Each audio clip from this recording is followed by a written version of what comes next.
여러분 반갑습니다. 움직이는 교회 김상현 목사입니다. 제가 이 시간을 위해 기도할 때 특별히 이런 좀 생각이 났어요. 여러분 이 시간에 3,250개의 교회가 함께 예배하고 있는 거 아시나요? 이 현장에는요 약 150개의 교회가 함께하고 있습니다. 한국뿐만이 아니라 해외에서도 함께하고 있습니다. 저는 이게 무슨 의미일까라고 생각을 해봤어요.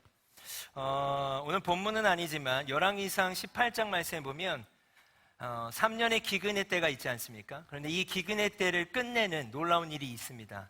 그것은 뭐냐면 엘리야의 기도입니다.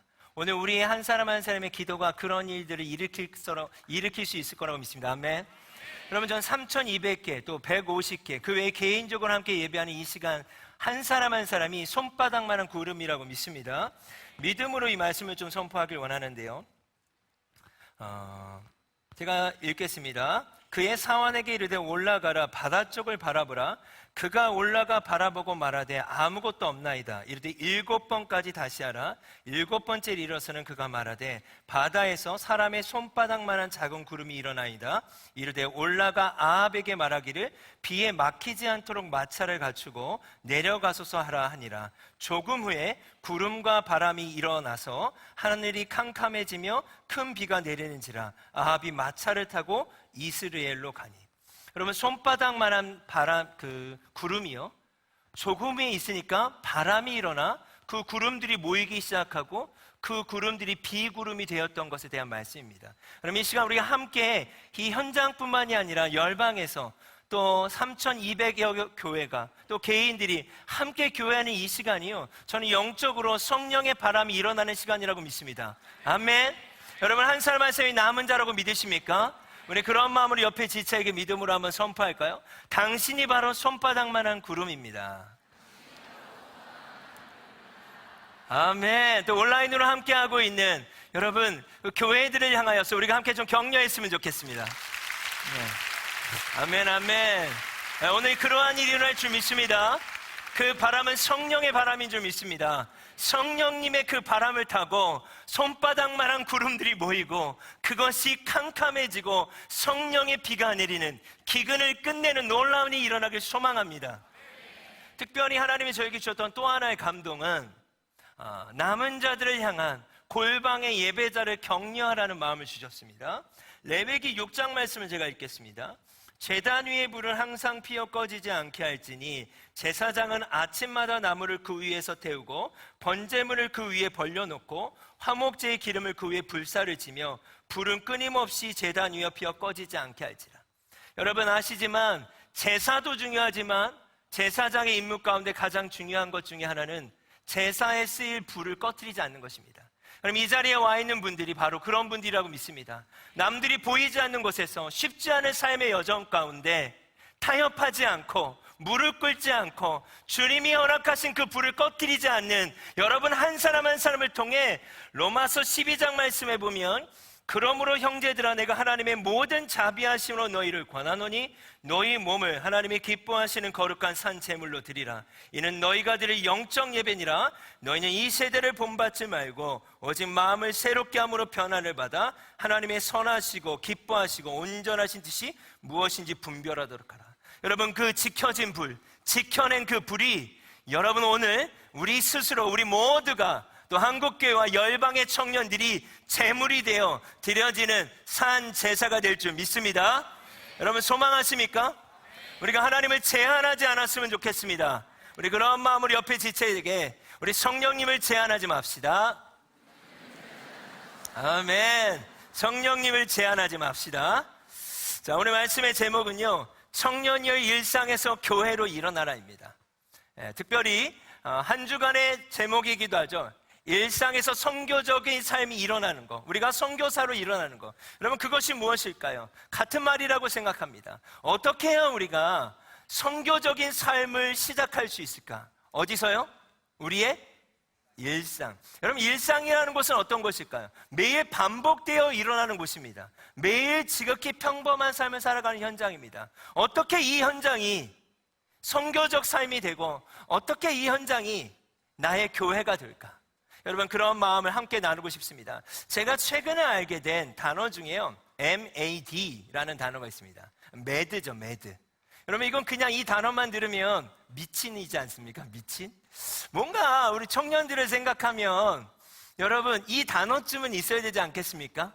근데 미친다라는 것은 약자이기도 하죠. Make a difference. 다름의 차이를 만들어낼 때 미칠 수 있는 거예요. 여러분, 오늘 그러한 시간이 되길 원합니다. 우리의 평범한 일상, 늘 살아가는 직장, 캠퍼스, 가정이지만 차이를 만들어내고 다름을 고백함으로 말미암아 그 현장이, 우리의 일상이 교회요, 선교적 삶이 시작되는 그러한 삶의 현장이 되길 소망합니다. 여러분, 오늘 말씀을 보면요, 마태복음 13장, 우리 읽었던 13절과 14절을 보면 가이사랴 빌립보 지방에 예수님이 제자들을 향해 물어보십니다. 사람들이 나를 누구라고 하느냐? 더러는 세례 요한, 더러는 엘리야, 어떤 이는 예레미야나 선지자 중에 한 명입니다. 여러분, 이 시간 여러분 밖에 나가거나 여러분의 삶의 영역에서 예수님이 누구십니까? 라고 물어본다면 뭐라도 대답하지 않겠습니까? 믿는 사람이든 믿지 않는 사람이든. 그런데요, 여러분 15절의 말씀을 보시면 인칭이 바뀝니다. 그래, 그들은 그렇게 이야기하는데 너희는 나를 누구라고 생각하느냐? 오늘 이 질문이 우리를 통과하는 시간 되길 원합니다. 어떠한 다른 사람이 아니에요. 여러분이 알고 있는 사람이 아니에요. 또 믿지 않는 영혼들이 아니라 오늘 개개인에게 누구누구야? 누구누구야? 너에게 있어서 나는 누구니? 라는 이 질문이 우리를 통과하게 되는 시간이 되길 원하고, 이 질문을 통해서 하나님이 놀라운 그 다름의 시작, 매드가 시작되길 간절히 축원합니다. 예. 이 질문 앞에 베드로가 이렇게 대답을 하죠. 주는 그리스도시요 살아계신 하나님의 아들이십니다. 여러분, 이 말은 어떤 말이냐?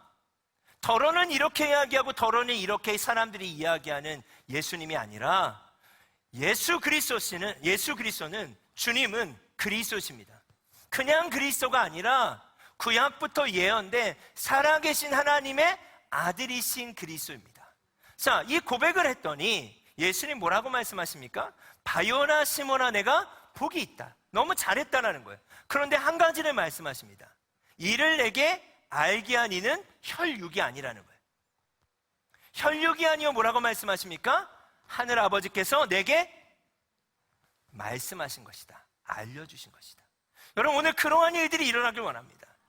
아멘. 우리가 그냥 경험적으로 들어왔던 예수님은 이런 분이지가 아니라 여러분의 삶을 걸고 지금 여러분의 쉽지 않은 일상의 삶 위에 나에게 있어서 예수님은 누구신가라는 이 질문을 통과할 수 있길 원해요. 아멘. 여러분, 신앙 고백은요 2가지가 필요하다고 생각합니다. 첫 번째는요, 예수 그리스도를 구주로 영접해야 되겠죠. 여러분 모두 예수 그리스도를 영접하신 줄 믿습니다. 아멘. 두 번째 신앙 고백이 필요합니다.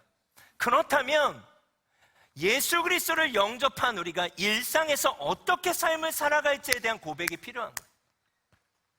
예수 그리스도를 믿었다면, 믿은 우리가 나의 일상에서, 여러분 캠퍼스에 계시다면 캠퍼스에서, 직장에 계시다면 직장에서, 가정에 있다면 가정에서 내가 어떻게 삶을 살아갈지에 대한 고백이 있으십니까? 오늘 이 고백이 혈육이 아니라 성령 안에, 말씀 가운데, 기도 가운데, 예배 안에서 하늘 아버지가 여러분 가운데 허락하시고 주어지는 그런 놀라운 일들이 일어나길 원합니다. 아멘.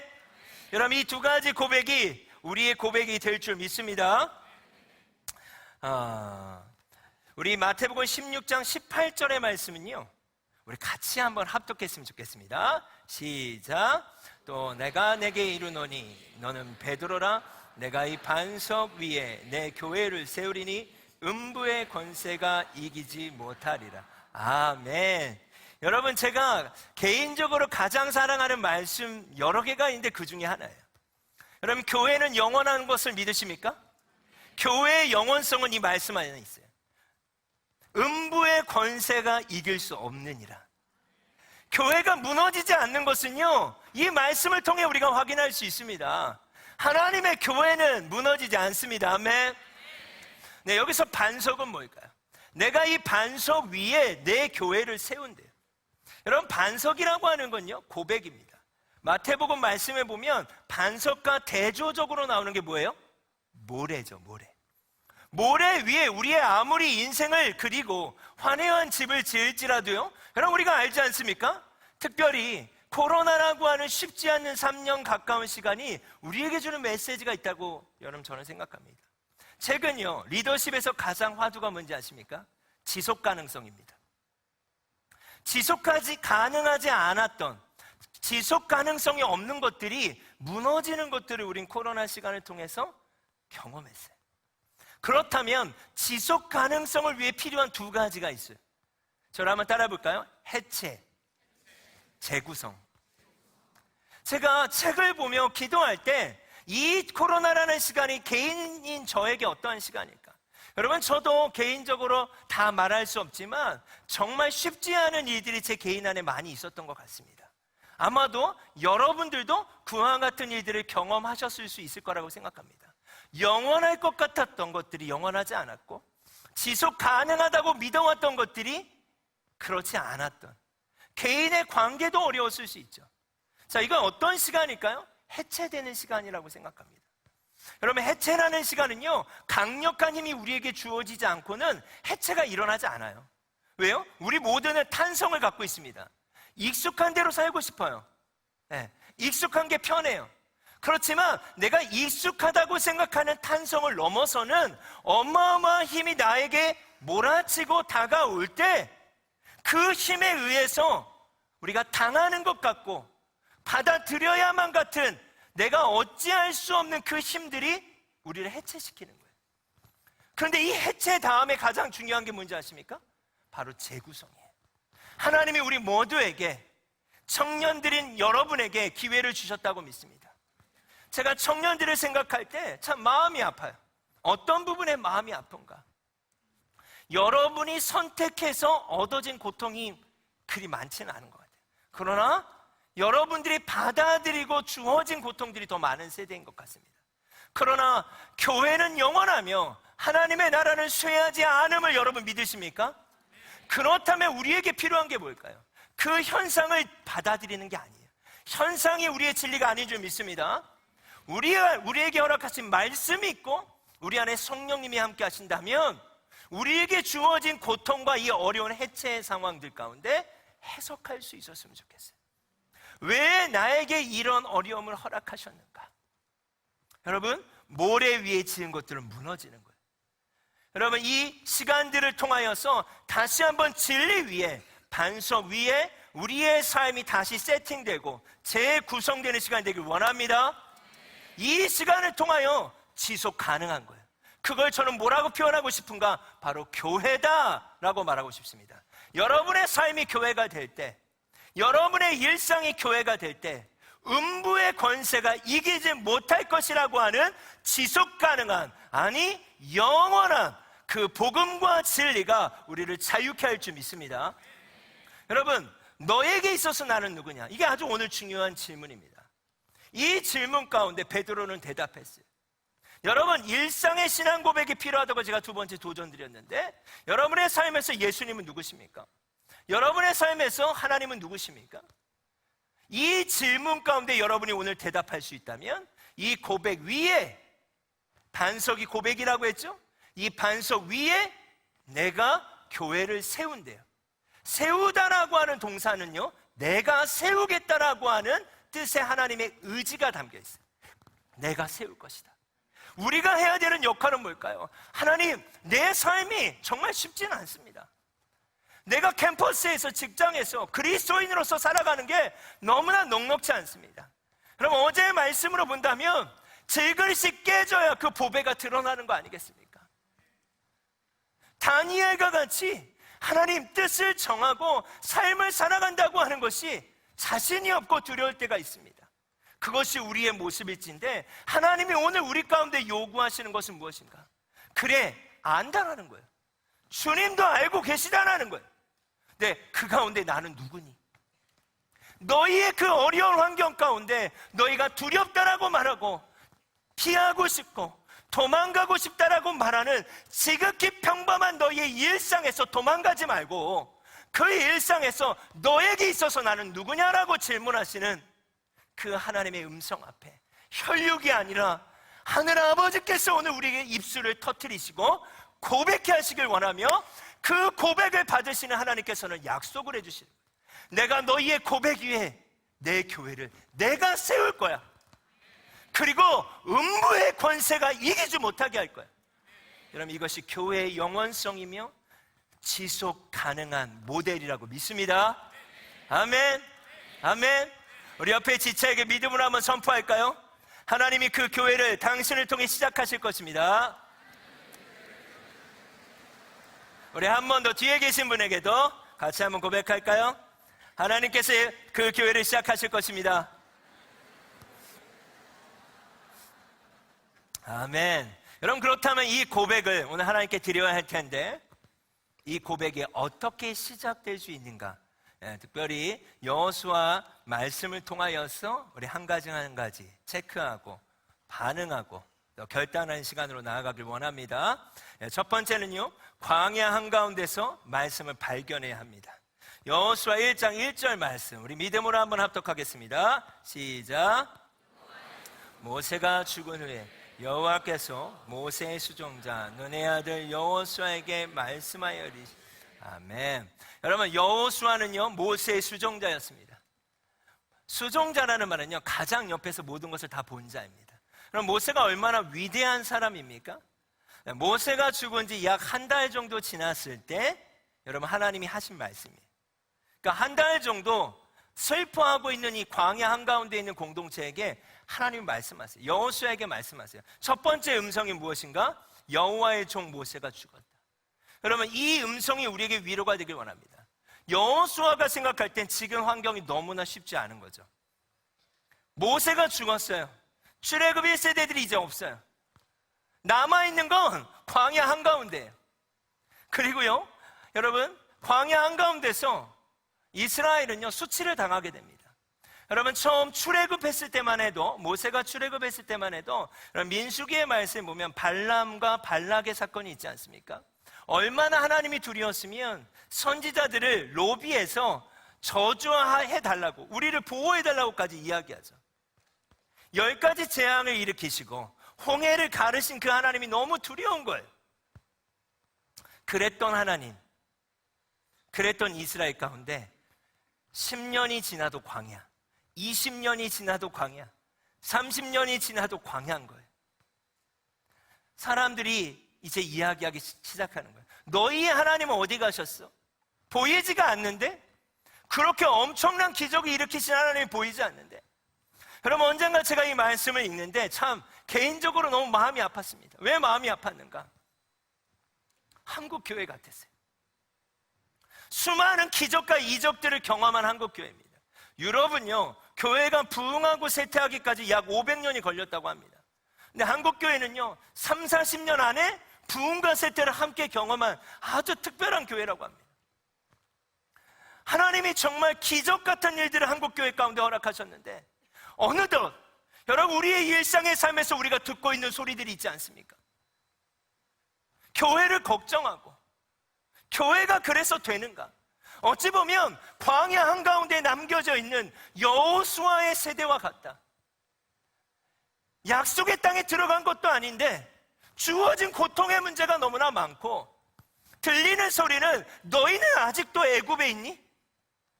비아냥거리는 것 같아요. 언제 약속의 땅에 들어갈 건데? 그런 상황 가운데 모세가 죽었고, 모세가 죽고 이제 여호수아가 그 자기 리더십으로 이 상황을 끌고 가야 되는 상황이에요. 여러분, 이해가 되시죠? 얼마나 쉽지 않습니까? 여러분 한 사람 한 사람이 놓여있는 상황이 바로 여호수아의 상황이라고 믿습니다. 아멘. 여러분, 그것이 바로 남은 자들이 품어야 될 비전이라고 저는 믿어요. 남겨진 자들의 책임이 있다고 생각해요. 여러분, 남겨진 자의 책임은 무엇입니까? 다르게 봐야 되는 거예요. 다름을 만들어내야 하는 거예요. 하나님의 첫 번째 음성은 무엇인가? 여호와의 종 모세가 죽었다는 거예요. 모세가 위대한 건 맞아요. 그러나 하나님은 여호수아에게 무엇을 말씀하세요? 모세가 특별해서는 아니야. 그는 나의 종이었을 뿐이야. 여호와의 종 모세가 죽은 거야. 여러분, 그 어떤 한 사람이 특별해 보이고 상황이 너무 커 보이면 여러분, 우리에게 비전은 보이지 않아요. 하나님의 음성은 들리지 않아요. 하나님은 이렇게 말씀하시는 거예요. 그래서 그는 나의 종일 뿐이야. 여러분, 광야라는 말의 뜻이 있습니다. 히브리어로 보면 광야는요, 말씀이라고 하는 단어와 장소라고 하는 접속사가 붙어진 거예요. 자, 그럼 뜻이 뭘까요? 말씀이 있는 장소란 뜻이에요. 여러분, 그냥 광야에 있다면, 지금 이스라엘은요, 출애굽 2세대들은요 여호수아와 함께 그냥 현재 광야예요. 어디로 가야 할지, 어떻게 해야 할지 아무것도 없는 상황이에요. 모세까지 죽은 상황이에요. 그런데요, 광야라고 생각하면 우리가 느껴지는 것들이 있지 않습니까? 그게 그들이 느끼고 있는 거예요. 어찌 보면 우리의 일상일 수 있는 거죠. 우리의 삶의 영역일 수 있는 거예요.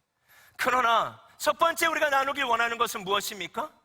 광야 그 한가운데서 말씀을 발견해야 된다는 거예요. 광야 그 한가운데서 말씀이 우리에게 주어진다면 이제는 더 이상 광야가 아닌 거예요. 아멘? 아멘. 2절과 3절의 말씀 우리 믿음으로 같이 한번 합독하겠습니다. 시작. 이제 너는 이 모든 백성과 더불어 일어나 이 요단을 건너 내가 그들 곧 이스라엘 자손에게 주는 그 땅으로 가라. 내가 모세에게 말한 바와 같이 너희 발바닥으로 밟는 곳은 모두 내가 너희에게 주었노니. 아멘. 또 말씀하시죠. 내 종 모세가 죽었다. 반복해서 말씀하세요. 그가 위대한 것은 많지만 그가 행한 일은 아니야. 그는 나의 종이야. 이제 너는 모든 백성과 더불어 일어나래. 여러분, 상상해 보시겠습니까? 여러분의 공동체뿐만이 아니라 쉽지 않은 청년들의 삶의 영역 가운데 여러분 함께하고 있는 한국교회와 3,200여 교회와 150개의 교회 청년들과 열방의 청년들이 그 광야 한가운데서 하나님의 말씀을 붙잡고 더불어 일어나는 그런 놀라운 일들이 일어나길 원합니다. 광야에서 우리가 일어날 수 있는 것은 무엇일까요? 힘의 논리가 아니죠. 말씀인 줄 믿습니다. 3절에 내가 모세에게 말한 바와 같이 너희 발바닥으로 밟는 곳은 모두 내가 너에게 주었노니. 그럼 주었노니라는 표현이 상당히 좀 독특한 표현입니다. 지금 현재 어디에 있습니까? 광야 한가운데 있어요. 근데 하나님은 뭐라고 말씀하세요? 주었다라고 말씀하세요. 여러분, 이게 믿음인 줄 믿습니다. 믿음은 바라는 것들의 실상이요 보지 못한 것들의 증거라. 남은 자들이 해야 되는 일들은 무엇입니까? 광야 한가운데서 12명의 정탐꾼이 그 이전에 땅을 정탐하고 뭐라고 했죠? 10명은 안 된다고 그랬어요. 우리는 메뚜기 같다고 그랬어요. 남은 자 여러분 한 사람 한 사람 해야 될 일은 뭘까요? 아니다. 하나님이 우리와 함께 하시면 그들은 우리의 밥이다. 여전히 광야 한가운데 있지만 남은 자인 우리 한 사람 한 사람 해야 될 역할은 뭘까요?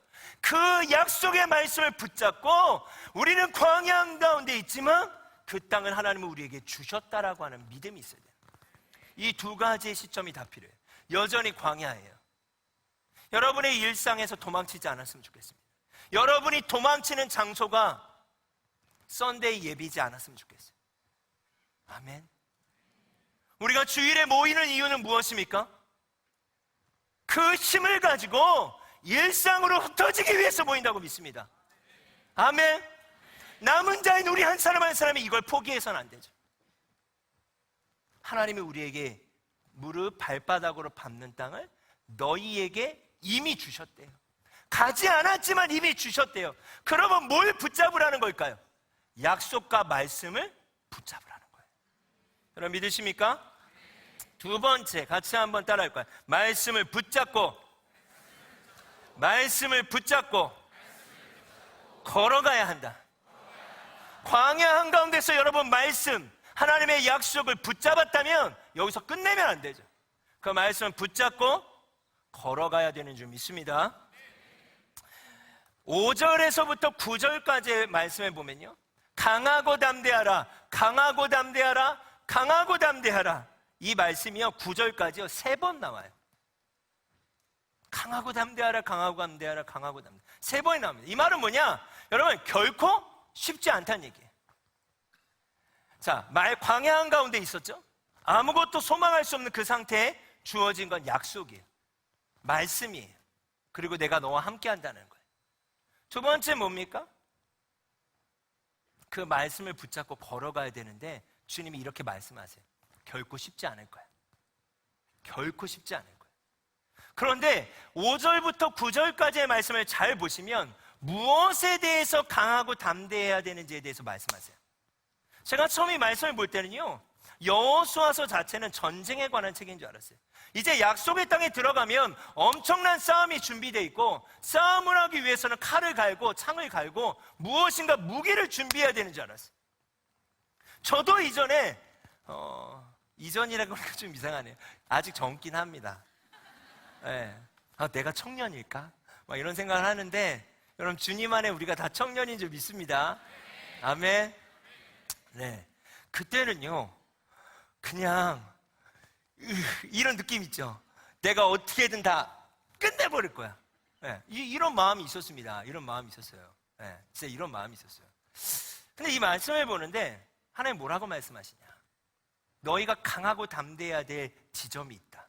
그 지점은요, 말씀을 지킬 것에 대해서예요. 내가 광야 한가운데서 너희에게 약속의 말씀을 줬는데 그 말씀을 지키기 위해서 좌로나 우로나 치우치지 말아야 된다. 기록한 대로 다 지켜 행해야 돼. 그 말씀을 붙잡고 주야로 묵상해야 돼. 그럼 묵상이라는 단어 잘 아시죠? 묵상의 뜻은 뭔지 아십니까? 이 말씀 붙잡고 우는 거예요. 하가라는 단어가 울음소리예요. 의성어예요. 이 말씀을 붙잡고 놓지 않는 거예요. 여러분 이게 싸움으로 보이세요? 주님이 여호수아 세대에게 요구하시는 싸움은 바로 이거예요. 말씀이 너에게 주어졌다면 그 말씀을 붙잡고 절대 놓지 말고 걸어가야 돼. 붙잡고 놓지 마. 걸어가야 돼. 뭘 예언하시는 건가? 결코 쉽지 않다는 거예요. 결코 쉽지 않다는 거예요.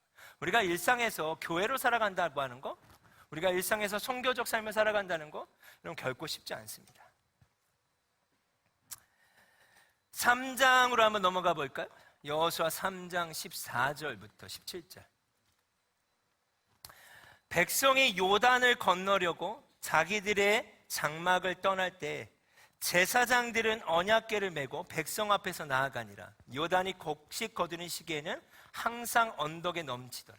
궤를 맨 자들이 요단에 이르며 궤를 맨 제사장들이 발이 물가에 잠기자. 곧 위에서부터 흘러내리던 물이 그쳐서 사르단에 가까운 매우 멀리 있는 아담성읍 변두리에 일어나 한 곳에 쌓이고 아라바의 바다 여메로 향하여 흘러가는 물은 온전히 끊어짐에 백성이 여리고 앞으로 바로 건널세. 네, 여러분 그렇습니다. 지금 곡식 거두는 시기라는 표현이 나왔죠. 이게 지금 어떤 표현인가?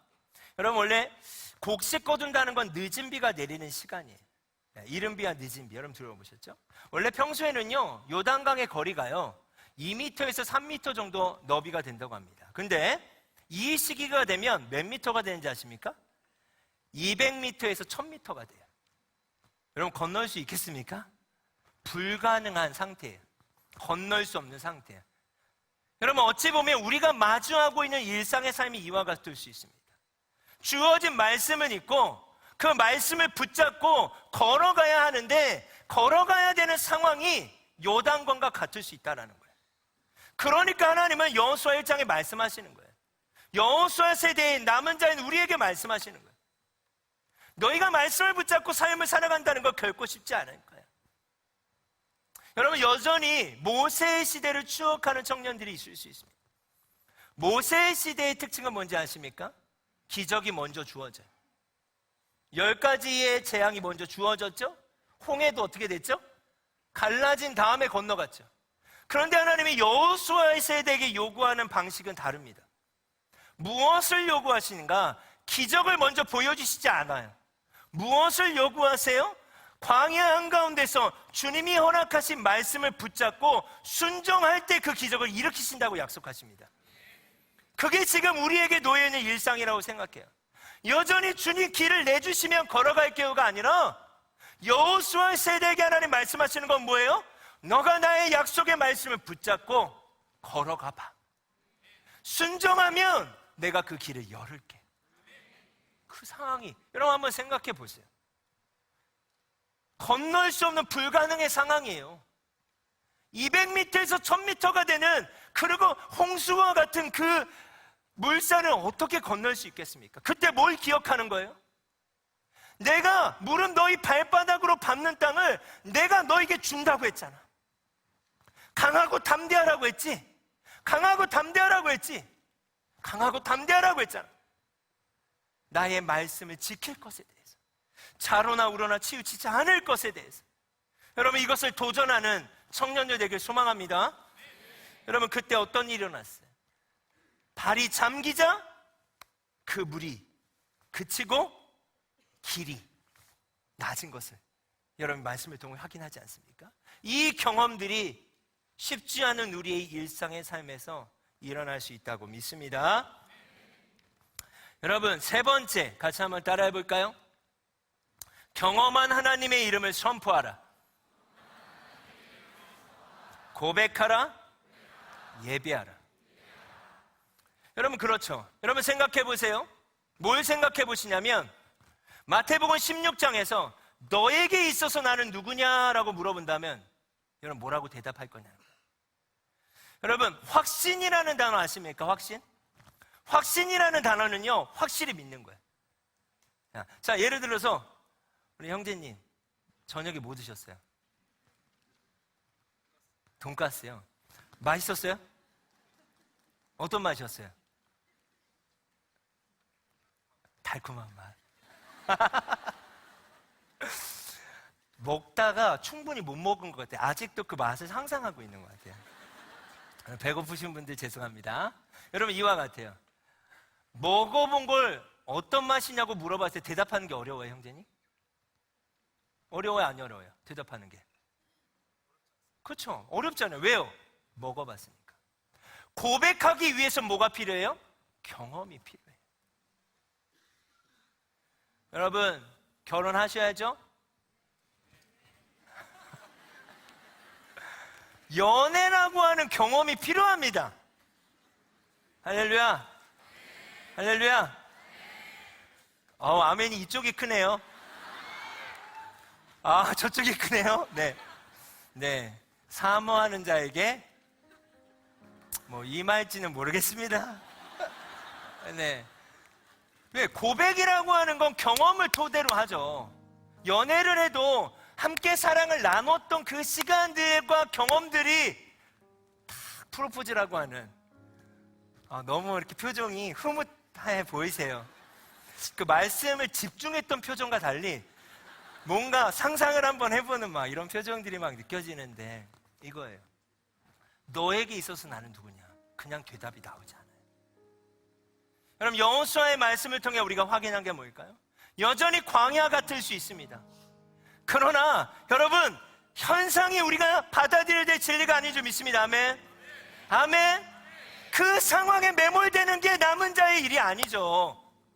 이 광야 한가운데서 하나님이 우리에게 말씀을 주실 것입니다. 여러분이 묵상 가운데 아니면 이 기도의 기간을 통해서든 말씀과 찬양과 예배를 통해서든 여러분에게 허락하시는 메시지가 있다고요.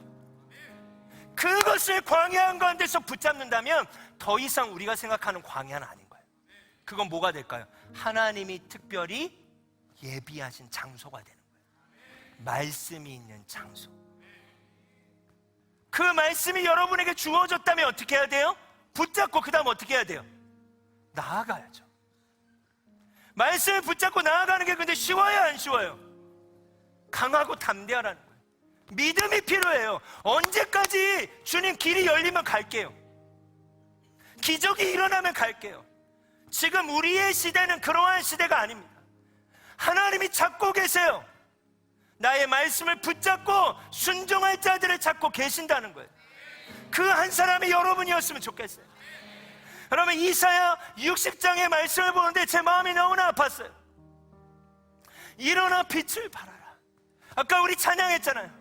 일어나 빛을 발하라. 이 빛이 내게 이르렀느냐. 근데 이 말씀이 왜 마음이 아팠는지 아십니까? 하나님의 절규와 부탁으로 들렸어요. 상인아, 너 일어나면 안 돼? 누구야? 너의 삶에서 일어나주면 안 되겠니? 왜요? 보라, 캄캄함이 만민을 가리고 있어. 그들이 어디로 가야 될지 모르고 있잖아. 그들이 죽어가고 있잖아. 예수님을 알지 못한 채 죽어가고 있잖아. 너가 일어나 빛을 발하면 안 되겠니? 여러분, 한 사람 한 사람이 남은 자라고 하는 건요, 책임이 있는 거예요. 부르심이 있는 거예요. 크고 작은 일은 없습니다. 그런데 여러분에게 허락하신 그 말씀을 놓지 마세요. 붙잡고 어떻게 해야 돼요? 걸어가야 돼요. 걸어가 주셔야만 해요. 아멘. 여러분의 캠퍼스를 바라보세요. 여러분의 가정과 직장을 바라보세요. 남은 자들이요, 청년이요, 교회로 일어날지어다. 어떻게 그것이 가능하겠습니까? 말씀을 붙잡고 걸어갈 때, 강하고 담대할 때. 쉽지 않지만 한 번이라도 그 하나님을 경험해 봐야죠. 여러분, 그러면 놀라운 일이 일어나기 시작해요. 경험되지 않습니까? 그러면 그 경험된 하나님을 예배하고 싶어져요. 그 경험된 하나님을 선포하고 싶어져요. 말하고 싶어지는 거예요. 여러분, 이 고백은 그냥 주어지지 않는 거예요. 혈육에서 나올 수 없다 했잖아요. 여러분의 순종을 통하여서, 말씀을 붙잡고 살아내는 삶을 통하여서 그 하나님이 여러분에게 주어질 거예요. 그리고 그 하나님을 우리는 고백하고 외치고 예배하며 선포하게 될 줄 믿습니다.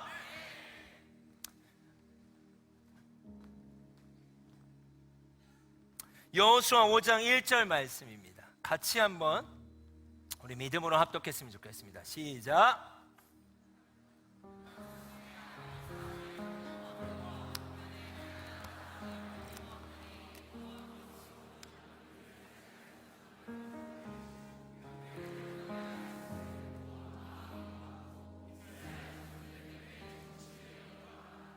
저는 이 말씀을 볼 때 흥분하지 않을 수 없었어요. 이 말씀의 뜻이 뭔지 아십니까? 요단 서쪽의 아모리 사람의 모든 왕들과 가나안 사람의 모든 왕들이 여호와께서 요단물을 이스라엘 자손에게 말리시고 우리를 건너가게 하셨음을 듣고 마음이 녹았고 이스라엘 자손들 때문에 정신을 잃었더라. 이 말씀이 너무 좋았어요. 왜 좋은지 아세요? 세상의 수치가 되고 애굽의 조롱거리가 됐고 비웃음을 당했던 그 이스라엘 가운데 다시 한번 하나님이 역전을 하기 시작하십니다. 아멘. 어떻게요? 하나님을 순종했던 거룩한 세대들을 통하여서 요단물을 말리신 사건을 듣게 되고 그 아모리의 왕들과 가나안의 모든 왕들이 어떻게 해요? 하나님을 다시 두려워하기 시작해요. 여러분, 이것이 바로 뭐예요? 거룩한 전쟁이에요. 거룩한 전쟁은요, 힘의 싸움이 아닙니다. 아멘. 거룩한 전쟁은요, 힘의 싸움이 아니에요. 거룩한 전쟁은 하나님이 우리 가운데 드러나시는 거, 그렇지 않는 거예요. 여러분, 하나님이 우리 가운데 어떻게 드러나십니까? 말씀을 붙잡고 순종하는 자들을 통하여서 하나님이 드러나시는 줄 믿습니다. 이 역전의 일들이 우리의 삶에서 시작되어야 될 줄 믿어요. 아멘.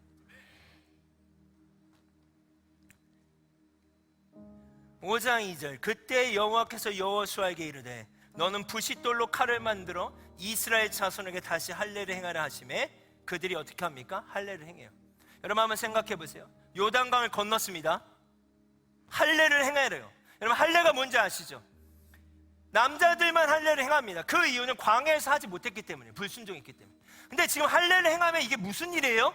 쳐들어오면 어떻게 되는 거죠? 다 죽는 거예요. 할례를 행하는 순간 전쟁을 치를 수 없어요. 뭐가 필요해요? 믿음과 순종이 필요해요. 강하고 담대해라. 강하고 담대해라. 강하고 담대해라. 여러분, 그들이 순종합니다. 8절과 9절에 너무 중요한 말씀입니다. 같이 한번 읽겠습니다. 시작.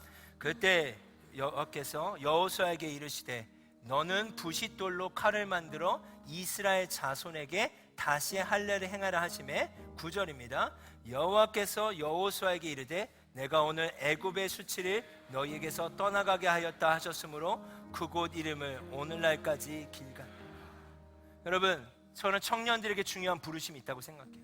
그 부르심 중 하나는 뭔지 아십니까? 길갈이라는 단어예요. 아무것도 없을 수 있어요. 취업도 어려워요. 여러분, 죄송하지만 결혼도 어려울 수 있어요. 모든 것이 어려운 이 상황 가운데 그럼에도 예수 그리스도가 우리의 길이 되신 줄 믿으십니까? 진리이심을 믿으십니까? 생명이심을 믿으십니까?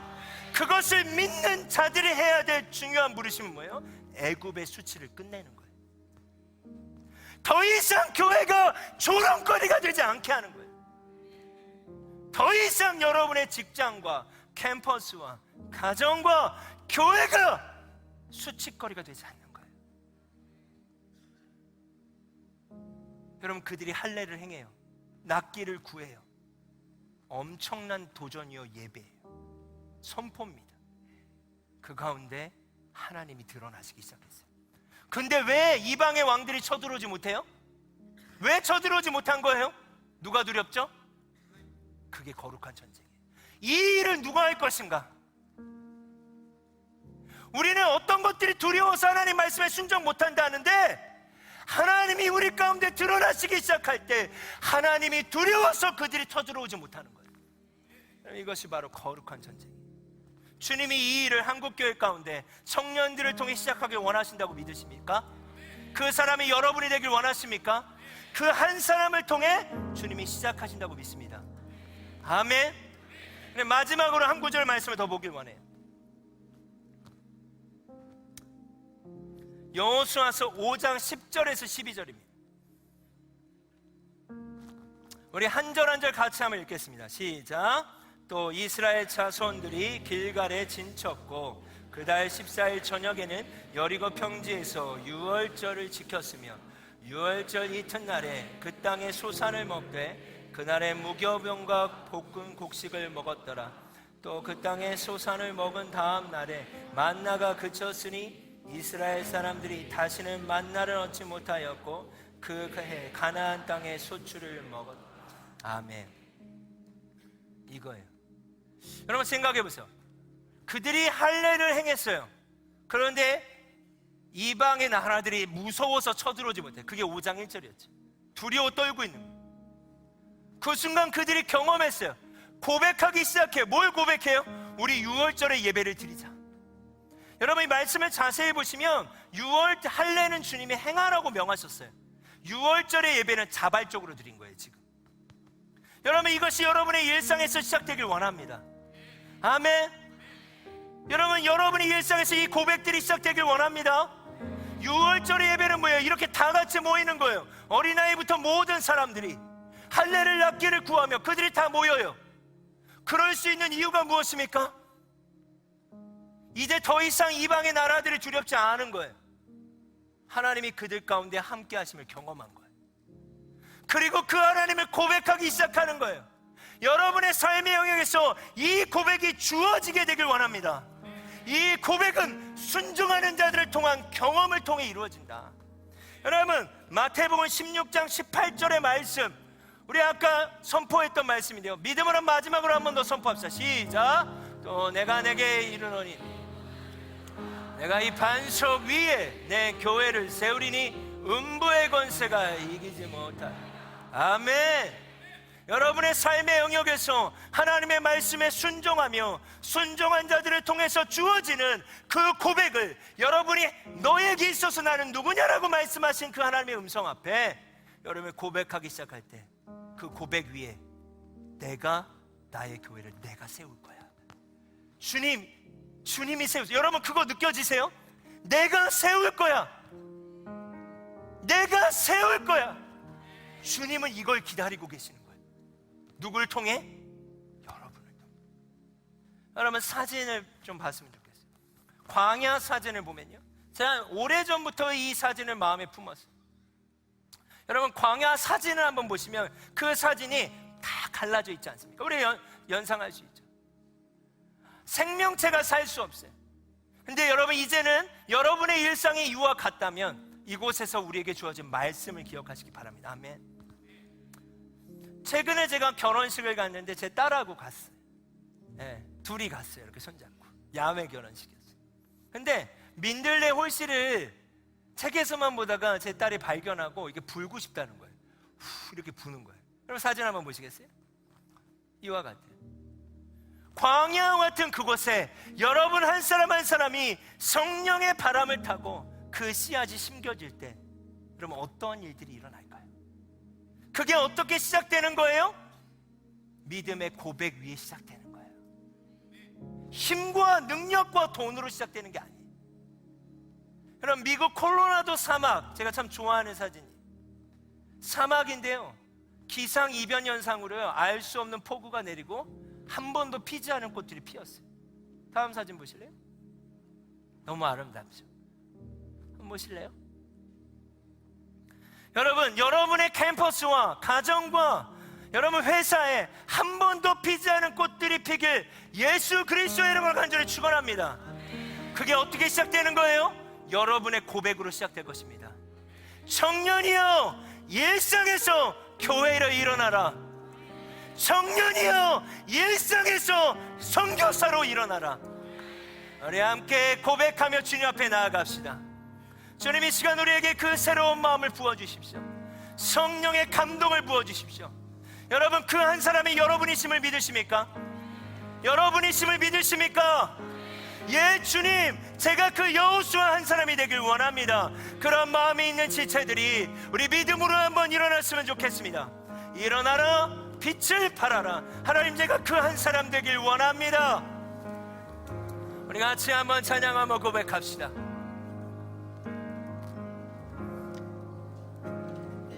예수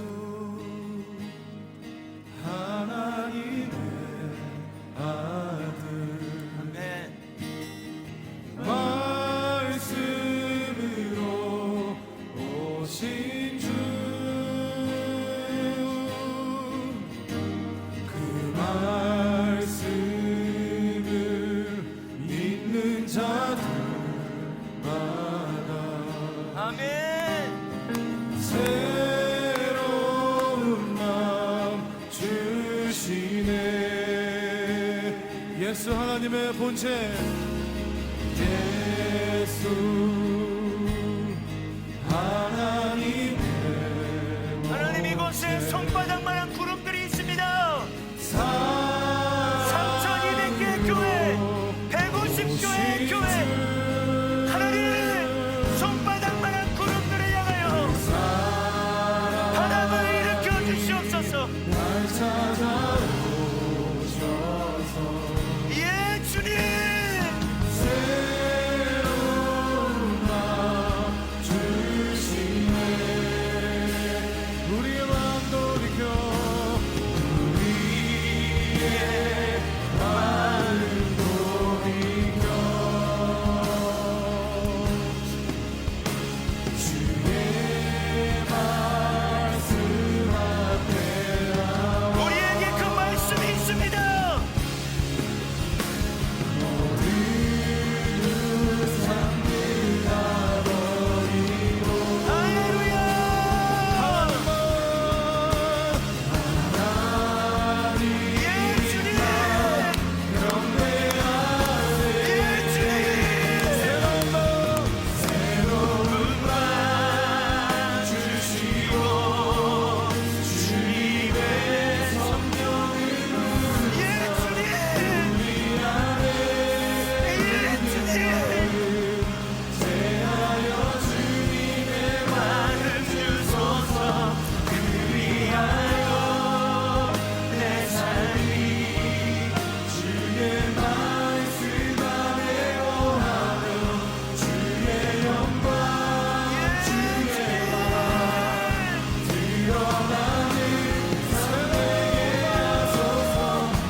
기도하는 시간 함께 기도합시다. 사도행전 1장 8절의 말씀을 붙잡고 기도하겠습니다.